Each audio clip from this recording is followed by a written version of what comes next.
हर हर महादेव। नमस्कार आप सभी को। मैं हार्दिक आप सभी का स्वागत करता हूँ हमारे इस YouTube चैनल पर जिसका नाम है धर्मोरक्षणा।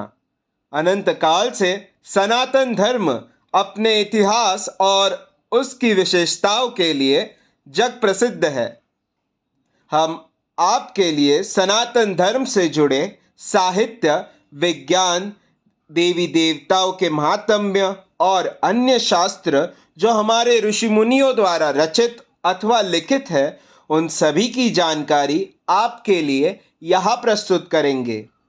इस कलयुग में हर एक तक हमारे प्राचीन ग्रंथ, वेद, पुराण, उपनिषद और अन्य साहित्यों के विषय में रोचक जानकारी हम आपके लिए यहाँ प्रस्तुत करेंगे।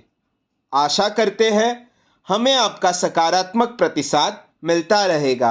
हर हर महादेव। श्री रुद्र संहिता द्वितीय खंड 13वां अध्याय। दक्ष द्वारा मैथुनी सृष्टि का आरंभ। ब्रह्मा जी कहते हैं, हे नारद, प्रजापति दक्ष देवी का वरदान पाकर अपने आश्रम में लौट आए। मेरी आज्ञा पाकर प्रजापति दक्ष मानसिक सृष्टि की रचना करने लगे, परंतु फिर भी प्रजा की संख्या में वृद्धि होती न देखकर वे बहुत चिंतित हुए और मेरे पास आकर कहने लगे, हे प्रभु, मैंने जितने भी जीवों की रचना की है वे सभी उतने ही रह गए, अर्थात उनमें कोई भी वृद्धि नहीं हो पाई। हे तात, मुझे कृपा कर ऐसा कोई उपाय बताइए जिससे वे जीव अपने आप बढ़ने लगे। ब्रह्मा जी बोले, प्रजापति दक्ष, मेरी बात ध्यानपूर्वक सुनो।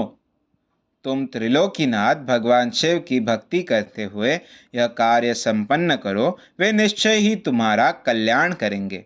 तुम प्रजापति वीरण की परम सुंदर पुत्री असिक्नी से विवाह करो और स्त्री के साथ मैथुन धर्म का आश्रय लेकर प्रजा बढ़ाओ। असिक्नी से तुम्हें बहुत सी संतानें प्राप्त होंगी। मेरी आज्ञा के अनुसार दक्ष ने वीरण की पुत्री असिक्नी से विवाह कर लिया। उनकी पत्नी के गर्भ से उन्हें 10,000 पुत्रों की प्राप्ति हुई। ये हर्यश्व नाम से जाने गए।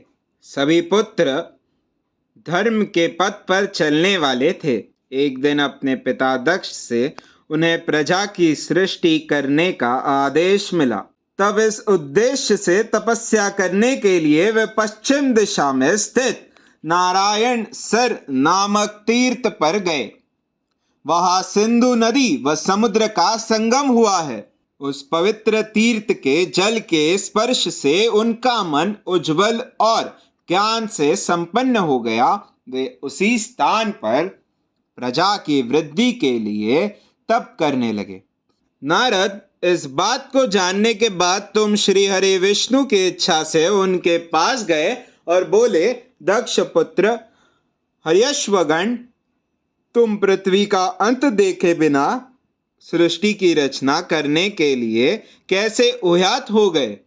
ब्रह्मा जी बोले, हर्यश्व बड़े ही बुद्धिमान थे। वे तुम्हारा प्रश्न सुनकर उस पर विचार करने लगे। वे सोचने लगे कि जो उत्तम शास्त्र रूपी पिता के निवृत्ति परख आदेश को नहीं समझता, वे केवल रजोगुण पर विश्वास करने वाला पुरुष सृष्टि निर्माण का कार्य कैसे कर सकता है। इस बात को समझकर वे नारद जी की परिक्रमा करके ऐसे रास्ते पर चले गए जहां से वापस लौटना असंभव है।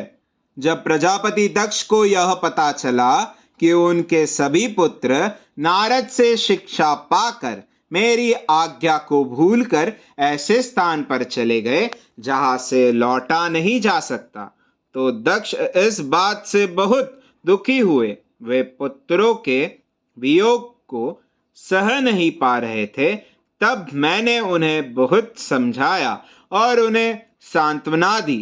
तब पुनः दक्ष की पत्नी असिक्नी के गर्भ से शबलास्व नामक एक सहस्त्र पुत्र हुए। वे सभी अपने पिता की आज्ञा को पाकर पुनः तपस्या के लिए उसी स्थान पर चले गए जहां उनके बड़े भाई गए थे। नारायण सरोवर के जल के स्पर्श से उनके सभी पाप नष्ट हो गए और मन शुद्ध हो गया। वे उसी तट पर प्रणव मंत्र का जाप करते हुए तपस्या करने लगे। तब नारद, तुमने पुनः वही बातें जो उनके भाइयों को कही थी उन्हें भी बता दी और तुम्हारे दिखाए मार्ग के अनुसार ऊर्ध्व गति को प्राप्त हुए। दक्ष को इस बात से बहुत दुख हुआ और वे दुख से बेहोश हो गए। जब प्रजापति दक्ष को ज्ञात हुआ कि यह सब नारद की वजह से हुआ है तो उन्हें बहुत क्रोध आया। संयोग से तुम भी उसी समय वहां पहुंच गए। तुम्हें देखते ही क्रोध के कारण वे तुम्हारी निंदा करने लगे और तुम्हें धिक्कारने लगे। वे बोले, तुमने सिर्फ दिखाने के लिए ऋषियों का रूप धारण कर रखा है। तुमने मेरे पुत्रों को ठग कर उन्हें भिक्षुओं का मार्ग दिखाया है। तुमने लोक और परलोक दोनों के श्रेय का नाश कर दिया है। जो मनुष्य ऋषि देव और पितृ ऋषियों को उतारे बिना ही मोक्ष की इच्छा मन में लिए माता पिता को त्याग कर घर से चला जाता है, सन्यासी बन जाता है, वह अधोगति को प्राप्त हो जाता है।